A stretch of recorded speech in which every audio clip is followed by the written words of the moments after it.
Преди Холивуд да измисли героите си, преди светът да вярва в свръхчовеци, един българин вече беше легенда.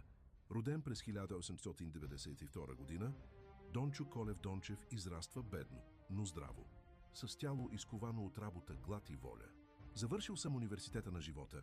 Закърмен съм от сиромашка майка, с чувството на голям патриотизъм, любов към работата и скромност. Тая звезда ме води в целия мой живот. Дан Колов не бил просто силен. Той изглеждал като сила. Казвали, че когато застанел срещу теб, още преди да те хване, вече си загубил. Америка, Европа, Япония. Дан Колов се изправя срещу най-големите борци на епохата си. По-високи, по-тежки, по-млади. Борбата не е само преодоляване на препятствия. Тя е и трябва да бъде преди всичко един хуманен спорт. Тържество на здравия разум и здравата физика. Предлагали му пари, предлагали му слава, предлагали му чуждо знаме, той отказвал.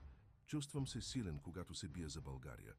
Разказват, че огъвал подкови, че вдигал мъже като деца, че е стискал така, че противникът забравял как се диша.